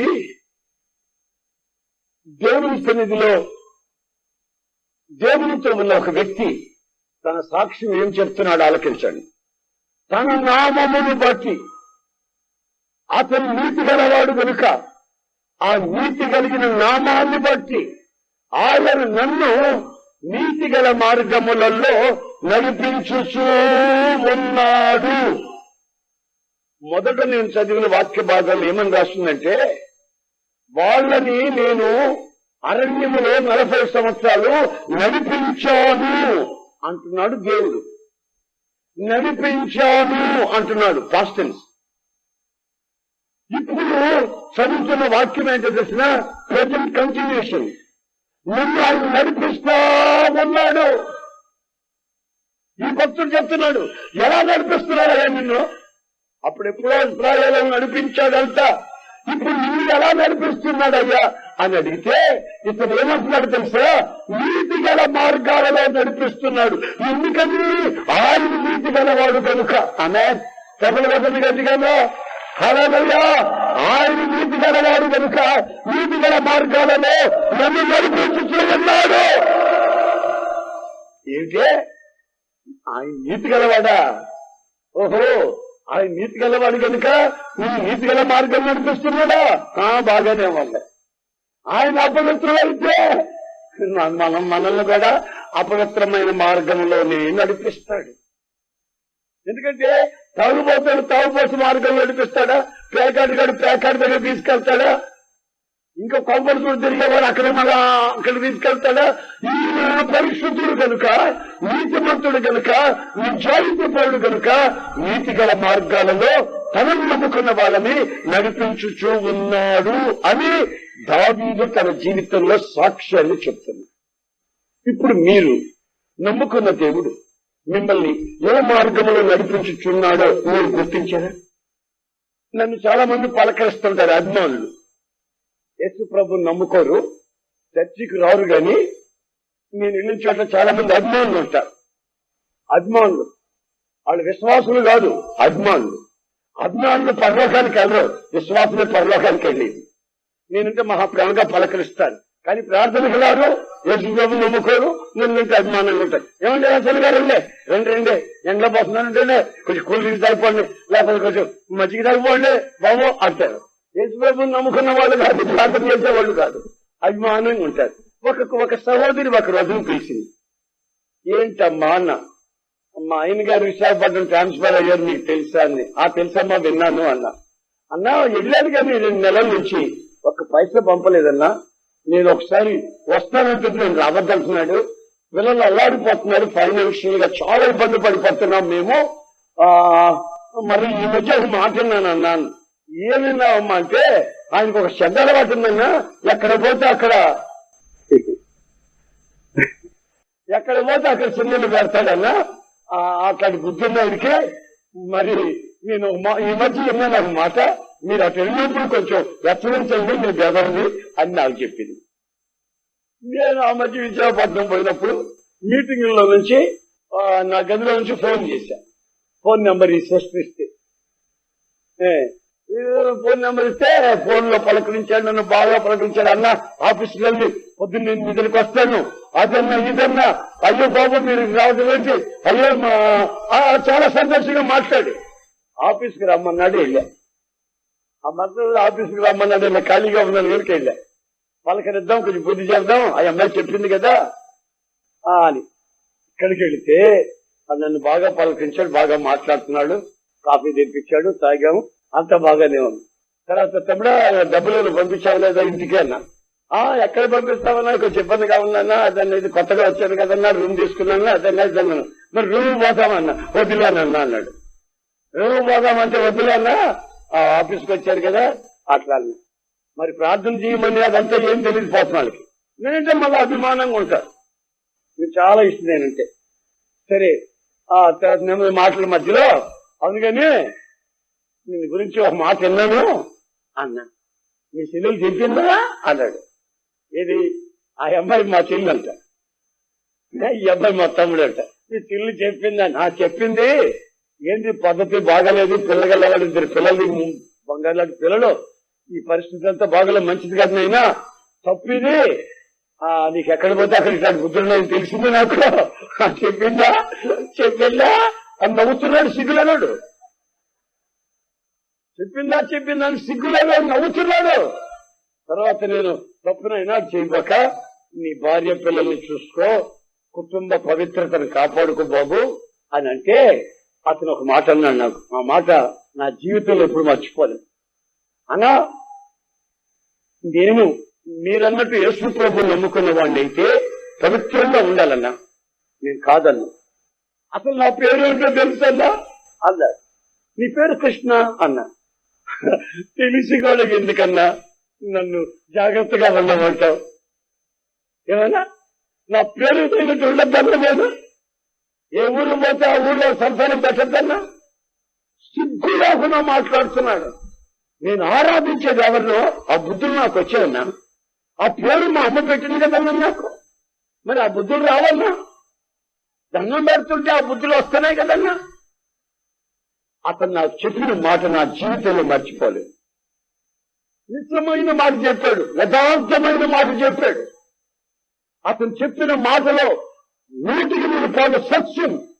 ఏమిటంటే ఎవరిని ఆరాధిస్తున్నామో ఆ ఆరాధికుని స్వభావాలు వాళ్ళ జీవితంలో పెళ్లికి ప్రకాశిస్తాయి, పుడతాయి. మీరు కావాలంటే పోయి కొన్ని ఇళ్లలో పోయి చూడండి. కొన్ని ఇళ్లలో మీరు పోయి చూడండి. ఇది కావాలంటే అచ్చం కోతులాగా పుట్టుతారు పిల్లలు. అచ్చం కోతులాగా ఉంటే కూర్చొని అడిగి మీద వస్తుంది.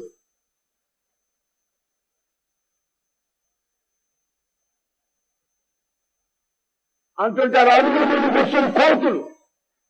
వాళ్ళకెందుకు ఆ పిల్లలు పుట్టారో నేను చెప్పనక్కర్లే. వాళ్ళు ఆరాధించే దేవన్నో ఆ రూపాలు వాళ్ళ పిల్లల జీవితాల్లో ప్రతిబింబిస్తాయి. నేను ప్రకటిస్తున్న యేసుక్రీస్తు పరిశుద్ధుడు. హల్లెలూయా. నేను ప్రకటిస్తున్న యేసుక్రీస్తు ఆధ్యాత్మికమైనటువంటి లోతుల్లోనికి మనిషిని నడిపించగలిగిన వాడు. ప్రతి పాపాన్ని ఖండించి పవిత్రమైన జీవితంలో నీతిగల మార్గాలలో నడిపించగలిగిన వాడు. కారణం ఆయన పవిత్రుడు కనుక.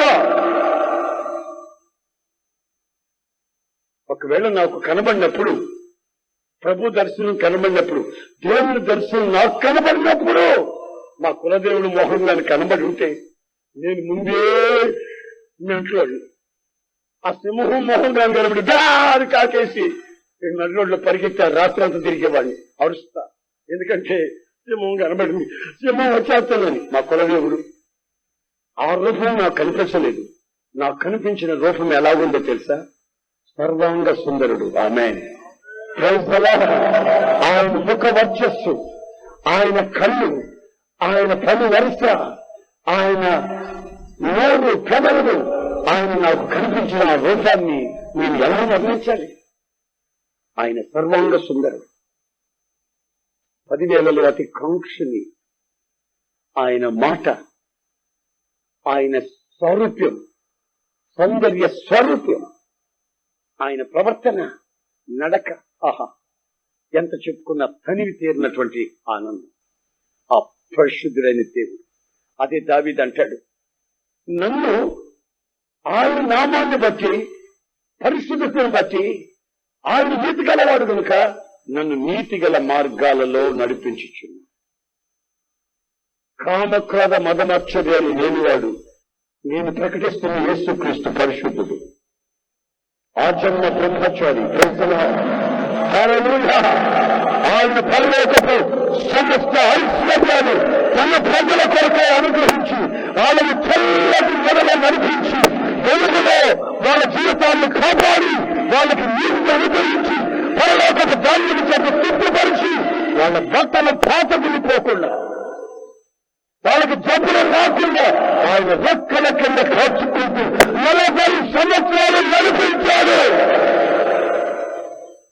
దావీదు అంటాడు, ఇప్పుడు కూడా నన్ను నడిపించుచు ఉన్నాడు. ఏ మార్గంలో? ఏ మార్గంలో? కొంపలు కూర్చే మార్గంలో కాదు నన్ను నడిపించి, వడ్డీ కాసుల మార్గంలో కాదు నన్ను నడిపించేది. నన్ను నడిపించేది ఎట్లాగో తెలుసా? ఒక పవిత్రమైన మార్గంలో నడిపిస్తున్నాడు. ఒకప్పుడు నడిపించాడు, ఇప్పుడు కూడా నడిపించుతూనే ఉన్నాడు. 73వ కీర్తన, అక్కడ మరొక మాట కూడా చూస్తాం చూడండి. 73వ కీర్తన ఎంత? 24వ వాక్యం. 73వ కీర్తన 24వ వాక్యం. నీ ఆలోచన చేత నన్ను నడిపించదువు. ఇప్పుడు చదివిన భాగాలు మీరు గమనించండి. నీ ఆలోచన చేత నన్ను నడిపించదవు. భావికాలం, ఫ్యూచర్. నన్ను నీ ఆలోచన చేత నడిపిస్తావు. నీతికర మార్గంలో నడిపించి ఉన్నావు. ఏ లోటు లేకుండా నన్ను నడిపించావు. వర్తమాన భూత భవిష్యత్ కాలాలలో ఆయన మనం ఆరాధిస్తున్న దేవుడు ఎవరు? అక్కలను తీర్చి రెక్కల మీదను నడిపిస్తూ వెళ్ళిపోయాడు. ఇప్పుడు నీతిగల మార్గం నడిపిస్తూ ఉన్నాడు. ఇక మీదట ఆయన ఆలోచన చేత నడిపించుటకు ఆయన సమర్థుడు. దేవునికి స్తోత్రం. Praise the Lord. ఆయన ఆలోచన చేత, నీ ఆలోచనకి దేవుని ఆలోచనకి భూమికి ఆకాశానికి ఎంత దూరం ఉందో అంత దూరం ఉంది. నీ ఆలోచనలు భూ సంబంధమైనవి, ఆయన ఆలోచనలు ఆత్మ సంబంధమైన ఉన్నతమైనవి. గనుక ఆయన ఆలోచన చేత నీ కుడి చేతిని పట్టుకుని ఆయన నిన్ను నడిపిస్తాడు. ఎప్పటి వరకు? ముగిలి వచ్చే వరకు. ఎప్పటి వరకు? నీ ఆఖరి శ్వాస పోయేంత వరకు ఆయన నిన్ను నడిపిస్తాడు. ఆయన నమ్ముకుంటే నడుస్తానో లేదని నువ్వు కంగారు పడకు. నువ్వు నడవలేవు. ఆయన నిన్ను చెయ్యి పట్టుకుని నడిపిస్తాడు. ఆమేన్, ఆమేన్, ఆమేన్. నువ్వు నడవలేవు, ఆయన నిన్ను నడిపిస్తాడు. ముందుస్తే భయపడతావు, ఆయన సంకని పెట్టుకొని నిన్ను దాటిస్తాడు. కాలం వచ్చిందనుకో, మురికాలం వచ్చిందనుకో, గోతులు వచ్చాయనుకో, నువ్వు పడిపోతావు. ఆయన నిన్ను పడగలడు. ఆయన చేతి పట్టుకొని ఆయన ఆలోచన చేత నిన్ను నడిపిస్తాడు. Amen. Praise the Lord, praise the Lord. ఆయన ఆలోచన వేరు, నీ ఆలోచన. ఈ మధ్య ఎవరో ఒక అతను వచ్చి, ఏమండి ఎస్సనగా మా అమ్మాయికి పెళ్లి సంబంధం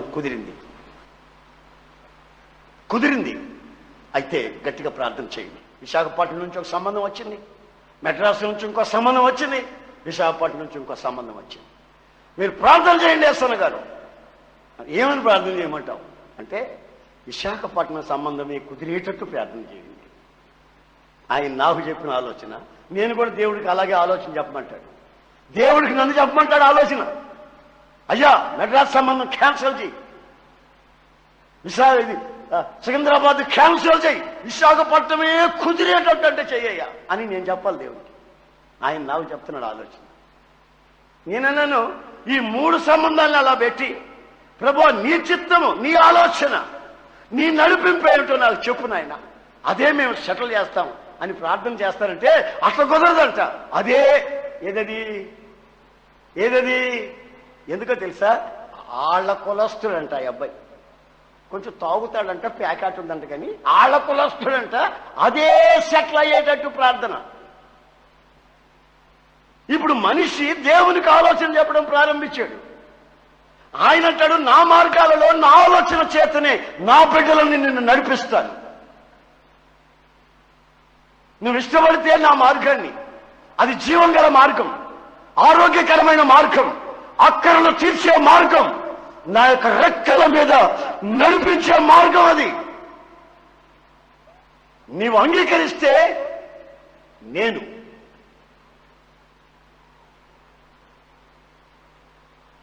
నా ఆలోచన చేత నిన్ను నడిపిస్తాను. ఆయన ఆలోచన మనకు అక్కర్లేదు. ఈరోజు అవసరమైంది మన ఆలోచన ఆయన చేయాలి. అందుకే నీ జీవితంలో కన్నీళ్లు, అందుకే కాపురాలన్నీ అల్లకల్లోలం అయిపోతున్నాయి. అంత నీ ఆలోచనే. అందుకే నీ జీవితంలో అనారోగ్యం, అందుకే అప్పుల బాధ, అందుకే జీవితంలో పిల్లలు పుట్టినా నెమ్మది లేదు, పెళ్లిళ్ళైనా నెమ్మది లేదు. ఇల్లు లేక ఒక బాధ, ఇల్లు కట్టిన తర్వాత మరొక బాధ. నీ జీవితాన్ని ఈ మరణం వెంటాడుతూనే వస్తుంది. కారణం, నీవు వెళ్తున్న మార్గంలో మరణం ఉంది. యేసయ్య నడుపుతున్న నీతి గల మార్గంలో జీవము మాత్రమే ఉంది. గనుక నేను జీవం గల మార్గంలో ఆయన నడిపిస్తాను. నీ ఆలోచనకి ఆయన ఆలోచనకి అసలు ఏమి పొత్తు కుదరట్లే. ఎంతసేపు కొలగజ్జి నీ ఆలోచన కులమో మత పిచ్చ, లేకపోతే బంధు ప్రీతి, లేకపోతే ధనాపేక్ష, లేకపోతే పదవి వ్యామోహం, ఇవన్నీ నీ జీవితాన్ని వెంటాడుతూ ఉంటాయి. అయితే ఆయన ఆలోచన వేరు. ఆయన ఆలోచన చేత నేను నడిపిస్తా. Amen. Praise the Lord, praise the Lord, hallelujah. ఒకసారి నేను ఒక బస్సు ఎక్కబోయాను. తెల్లవారుతూ ఉండగా ఒక గ్రామం నుంచి నడిచొచ్చి ఫస్ట్ బస్సు ఎక్కిపోదామని ఒక సెంటర్కి వచ్చాను. వస్తే నేను ఫస్ట్ బస్సులు 5 గంటలకే వస్తాయి ఎక్కేద్దాం అనుకుంటే ఆ బస్సు 7 గంటలకు వచ్చి 5 గంటలు కాకుండా 7 గంటలకు వచ్చి 7 గంటలకి ఆ ఊళ్ళో జనం అంతా వచ్చారు, నిలబడ్డారు. 50 మంది చేరారు. అందరికంటే ముందు వెళ్ళిపోతామని నేను వస్తే 50 మంది చేరారు. ఇప్పుడు నన్ను బస్సు ఎక్కనిస్తారు ఎక్కనీరు అని అనుకుంటే 7 గంటల బస్సు వచ్చింది.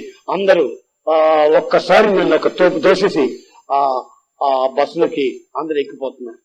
ఇక వాళ్ళ మధ్యలో నేను ఎక్కలేక వాళ్ళు నాకు కట్టి పొలాలు తగిలినట్టు తగ్గుతున్నారు. గట్టిగా ఉన్నారు మనుషులు, హుషారుగా ఉన్నారు, బాగా తిని జొన్న రొట్టెలు. ఆ ప్రాంతాల్లో పల్నాడు ప్రాంతాల్లో జొన్న రొట్టెలు తిన్నారు, కట్టెలు తగిలినట్టు తగ్గుతున్నారు. నాకు ఈ కట్టెల మధ్యలో మనం పోలేం, వాళ్ళని ఎక్కడి తర్వాత ఎక్కుతామని కొంచెం ఆగి ఆఖరి లేకపోతే కండక్టర్ మెడబెట్టి బయటికి గెలిచాడు. రైట్ అన్నాడు, మెడబెట్టి గెలిచాడు. నన్ను పట్టుకున్న వండి ఊడి ఇది వాళ్ళ దూరం పడిపోయాయి. బస్సు వెళ్ళిపోయింది. నేను కూర్చొని నా ఆలోచనలు ఏంటి తెలుసా? ఈ ఆర్టీసీ వాళ్ళు మంచి వాళ్ళు కాదు, కండక్టర్లు అంతా గేదెలు నడుపుకునే వాళ్ళు, డ్రైవర్లంతా ట్రాక్టర్లు నడుపుకునే వాళ్ళు. అసలు ఈ గవర్నమెంట్ బస్సులు అన్నప్పుడే బాగుండింది, అది ఇదని పెచ్చ వాగుళ్ళని వాగుతా కూర్చుని అక్కడ. అది నా ఆలోచన, పిచ్చ ఆలోచనని వాగుతా కూర్చుని. అంతలోపల బస్సు వచ్చి ఇంకో బస్సు వచ్చి ఆ బస్సులో ఎక్కా. కొంచెం ఖాళీగానే ఉంది. ఖాళీగా ఉంటే తల ఇలా పెట్టుకుని దాని మీద ఇట్లా ఆ రాడ్ మీద ఇలాగా తల పెట్టుకుని లాగా పెట్టుకుని రాత్రంతా నిద్రలేక ఆ కన్ను కునికని కాసేపటికి బస్సు ఎక్కడో ఆగింది. నాకు తెలియదు, ఎక్కడో ఆగింది, రోడ్డు మీద ఆగింది. ఎంతమందిలో ఆ 13 ఇంకా చేస్తున్నారులే అంటాడు ఇంకొకడు. 13 ఏంటి ఇంకా తీయటం ఏంటి అని చెప్పి ఉలికబడి లేచి చూస్తే ఆ ముందున్న బస్సు పెద్ద వాగులో పడిపోయింది. నాతో అక్కడ అప్పుడు దాకా మాట్లాడుతూ ఉన్నారు అక్కడ కొంతమంది ఆ బస్ స్టాండ్ లో, బస్సు స్టాపింగ్ లో. వాళ్ళందరినీ వరుసగా పడుకోబెట్టున్నారు 13ని. ఇంకా తీస్తున్నారంట శవాల్ని. ఒకసారి ఆలోచించండి. నా ఆలోచనలు వేరు, దేవుడు నా పట్ల ఆలోచించిన ఆలోచనలు వేరు. ఆయన నన్ను చేయి పట్టి నడిపిస్తున్నాను. నేను ఆ బస్సులో కానీ ఎక్కుంటే ఆ 13లో నేను ఒకడినై ఉండేవాడిని. అప్పుడు ఒక చిన్న పిల్ల, ముచ్చటగా నేను పలకరించిన పిల్ల కూడా దాంట్లో ఉంది. అందరు వరుసగా, అందరికి బొట్లు, ఇంతలో బొట్లు, 10 రూపాయల బిళ్ళంతో బొట్టు ఒక్కొక్కటి. పాపట్లు కూడా పోసినట్టున్నారు కుంకుమ. ఎర్రగా తలకాయ తగిలిపోయి అనుకున్నాను. చూస్తే తలకాయ బాగుంది కాదు, కుంకుమని. మొత్తం మీద కడుపు ఊపి నీళ్ళు తాగి అందరు బస్సులోనే చచ్చిపోయి. కండక్టర్ బతికాడు, దేవుని స్తోత్రం, నన్ను మెడబెట్టి గెలిచినందుకు. డ్రైవర్ బతికాడు. రైట్ అన్నదంటే వాళ్ళు స్టార్ట్ చేసుకుని వెళ్ళిపోయినందుకు. మిగతా వాళ్ళు అక్కడ చచ్చిపడిపోయి ఇంకా ఎన్ని శవాలు తీస్తున్నారు. నేనున్న బస్సులో వాళ్ళు మళ్ళీ ఎక్కితే మళ్ళా పోతుంటే నాకు 2 చేతుల పైకెత్తి దేవుని స్తోత్రాలు చెప్పుకున్నాను. అయ్యా, నన్ను సజీవుల లెక్కలో ఉంచావు, నీకు స్తోత్రంలయ్యా. నా ఆలోచన పొద్దున్నే ఫస్ట్ బస్సులో వెళ్ళిపోయి ఏదేదో చేయాలి నా ఆలోచన. కానీ నీ సంకల్పం నా ఎడల, నీ ఉద్దేశాలు వేరు. నన్ను నీ ఆలోచన చేత నడిపించిన ఆయన. నా ఆలోచనలు వద్దు బాబు అని దేవుడికి దండం పెట్టుకున్నా. మీరు జీవితాల్లో ఒకసారి ఈ రోజున ఆలోచించండి. మీ బ్రతుకులు ఈ రోజున ఏ స్థితిలో ఉన్నాయి? మీ ఆలోచనలోనా లేక దేవుని ఆలోచనల మధ్యలో నడుస్తున్నాయా? దేవుడు అంటాడు, నాకు చేతిని ఇస్తే నేను నీ కుడి చేతిని పట్టుకుని నేను నడిపిస్తా. ఆ కీర్తనలో ఆ మాట రాయబడి ఉంది. చదువు అది. నా కుడి చేయి నీవు రెండవ వాక్యం, 24వ వాక్యం. 24వ వాక్యంలో నా కుడి చేతిని నీవు పట్టుకుని ఉన్నావు, నీవు పట్టుకుని ఉన్నావు, నీ ఆలోచన చేత నన్ను నీ ఆలోచన చేత నన్ను నడిపించవలో, తరువాత మహిమలో నీవు నన్ను చేర్చుకో, తరువాత నన్ను మహిమలో చేర్చుకుంటాం. Enter into the glory, enter into the glory. తరువాత నన్ను ఎక్కడ చేర్చుకుంటావో తెలిసిన మహిమలో. నన్ను నడిపించేశావు, నన్ను నడిపిస్తున్నావు, నన్ను నడిపించగలవు. చివరికి నువ్వు ఏం చేస్తావంటే నీ మహిమలో చేర్చుకుంటావయ్యా. నీ ఆలోచన చేత నడిస్తే నువ్వు పాతాళానికి వెళతావు, నీ పురుగు సావదు, అగ్ని ఆరదావు. ఆయన ఆలోచన చేత నడిస్తే మన ముగింపు ఏమిటంటే అంతమందు నన్ను నీవు మహిమలో చేర్చుకుంటావు.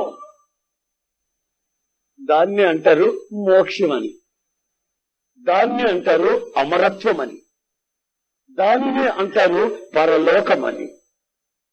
నీవు ఏ లోకానికి సంబంధించిన మనిషిగా ఈ రోజును బ్రతుకుతున్నావో నీ జీవితంలో ఆలోచించుకో. ఎవరి ఆలోచన? దేవుని వాక్యం అనే ఆలోచన నీకు కావాలనా, లేక మనుషుల ఆలోచన ప్రకారం నడిచి కన్నీళ్ల మధ్యలో మోసపోయి నీ జీవితంలో శాపానికి గురైపోతావు?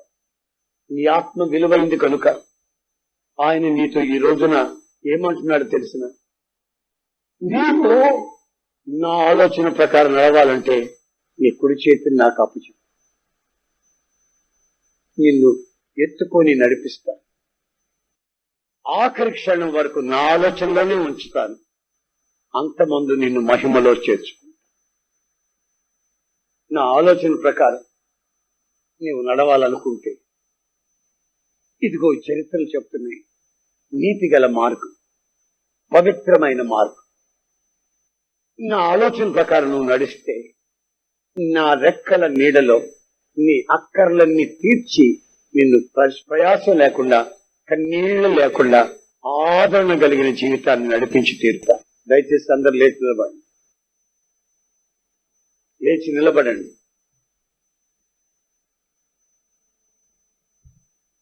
లేచి నిలబడండి.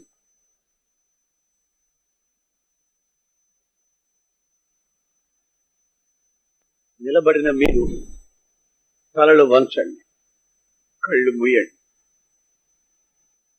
యేసయ్య రక్తం చిందించాడు, ఆయన చెయ్యి కొరచకాలేదు. నిలబడక కొరచకాలేదు ఆయన చెయ్యి. ఆయన చెయ్యి నువ్వు ఎక్కడున్నా సరే నిన్ను పట్టుకున్నట్టుగా ఆయన సమర్థుడు, శక్తి గలవాడు.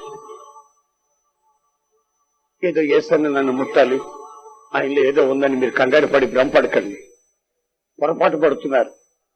నేను ప్రకటిస్తున్న యేసయ్య మిమ్మల్ని ముట్టాలి. మీ జీవిత సమస్యలు తొలగాలి. మీరు ఆయన ఆలోచనలో నడవాలి. ఆయన నడిపించుటకు సమర్థుడు, శక్తి గలవాడు. ఆయన నీతి గల మార్గాలలో నడిపిస్తాడు. అందరూ నోరు తెరిచి ఒకసారి ప్రార్థన చేసుకోండి. అందరూ ఎవరు ఆ రోడ్లో నిలబెట్టిన బొమ్మల్లాగా నిలబడకండి. మీరందరూ కన్నీళ్లతో ప్రార్థన చేసుకోండి. ప్రభువా, నా ఆలోచన ప్రకారం నా పిల్లల జీవితాలు పాడు చేశారు, ఆస్తి పాడు చేసుకున్నారు, పనికిమాలిన వ్యాపారాలను చేసి, పనికిమాలిన స్నేహితులు బట్టి రకరకాల జీవిత సమస్యల్లో నా జీవితం అంతా శాపమైపోయింది. ఆ డాక్టరు, ఈ డాక్టరు, ఆ వైద్యులు, ఈ వైద్యులని అనేకుల ఆలోచన చేత నడిపించబడ్డారు. నా జీవితంలో ఇదిగో శాపాన్ని అనుభవిస్తూ ఉన్నాను. అందరూ ప్రార్థన చేయండి. సిగ్గుపడద్దు దేవుని సన్నిధిలో. సినిమాల చుట్టూ తిరిగేటప్పుడు సిగ్గుపడండి. పేకాటలు పడేటప్పుడు, త్రాగుబోతనంలో పరపురుషులతో పరస్త్రులతో ఇచ్చికాలాగేటప్పుడు సిగ్గుపడండి, భయపడండి. యేసయ్య పరిశుద్ధుడు. ఆ పరిశుద్ధుని సన్నిధిలో సిగ్గుపడకుండా భయభక్తి కలిగి ఆయన సన్నిధిలో హృదయాన్ని తెరిచి ప్రార్థన చేసుకో. ప్రార్థన ఆలకించేవాడు మన మధ్యలో ఉన్నాడు. ప్రార్థన ఆలకించేవాడు మన మధ్యలో ఉన్నాడు. ప్రార్థన ఆలకించేవాడు మన మధ్యలో ఉన్నాడు. నిన్ను నడిపించినవాడు, నిన్ను నడిపిస్తున్నవాడు, ఇక మీద ఆయన ఆలోచన చేత నడిపించినకు సమర్థుడు, శక్తి గలవాడు.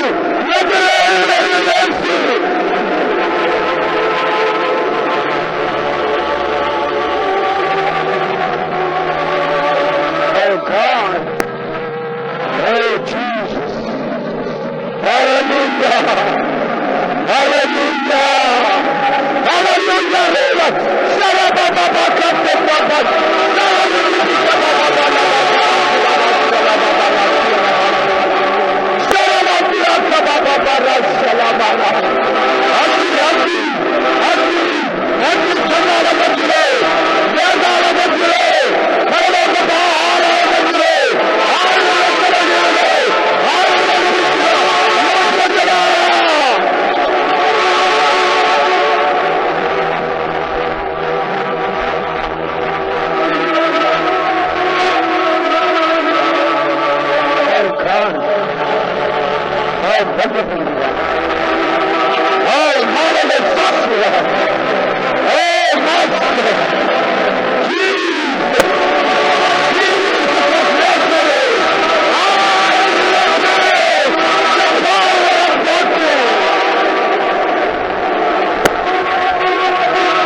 ప్రార్థన చేసుకుంటూ ఒక తీర్మానం చేసుకున్న వాళ్ళై మీ కుడి చేతిని ఆయనకి అందించండి. ఆయన మీ కుడి చేతిని పట్టుకొని నడిపించడానికి ఆశిస్తున్నారు. ఇంకా సినిమాల చుట్టూ తిరగాలనుకుంటే మీ చెయ్యొత్తద్దు. ప్రభు హస్తం పట్టుకొని నడిపించాలనుకున్న వాళ్ళు మాత్రం మీ కుడి చేతులకు చూపించండి. ఆయన మీ కుడి చేతులు పట్టుకుంటారు.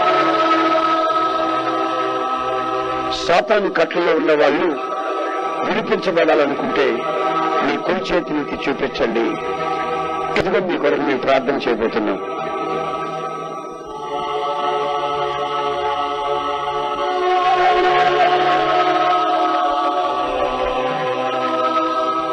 నా ప్రభువా, మీ పాదాలు స్తోత్రాలు. గమ్యం తిరగక తిరుగుతూ సాతాను కళ్ళకు బంధించి నడుస్తూ శాపాన్ని అనుభవిస్తున్న దేవా, ప్రజలు దేవా, మీరు చూసి నశించడం మీ చిత్తము గాక ఈ మహోత్సవం ఏర్పాటు చేసిన ఆయన ఆనాడు నా పుత్రులు నడిపించారు. వారు కాళ్ళు వాడలేదని, చెప్పులు తగలేదని, బట్టలు మాయలేదని, పగలు మేఘ స్తంభంలోనూ రాత్రి అగ్నిస్తంభం తోడుగా ఉండి నడిపించారు. అందుకు స్తోత్రాలు, వారి స్తోత్రాలు. గాఢాంధకారంలో సంచారం చేస్తున్న మీ దాసులను, దావీదు గారి మృదులను, నీతి వారిని నడిపించారు. మీరు మాట్లాడు స్తోత్రాలు. కుడి చేయి పట్టుకొని మీ ఆలోచన ప్రకారం మీరు నడిపిస్తూ తిరిగి మహిళ చేతను ఉద్దేశించిన వారై ఈ రాత్రి మీరు మీ వాక్యం జరిగే పేద తెల్లముగా మాట్లాడబడిన వారి స్తోత్రములు. అరణ్యములో ఎడారి మార్గం సంసారం చేస్తున్న గమ్యం తెలిసిన మనుషులుగా ప్రేమించిన వారై చక్కని త్రోవలు నడిపించి నివాసం పురం చేర్చినట్లు ఉద్దేశించిన వారై ఈ రాత్రి ప్రభావం మీరు మాట్లాడిన ప్రతి మాట బడి స్తోత్రాలు స్తోత్రాలు స్తోత్రాలు.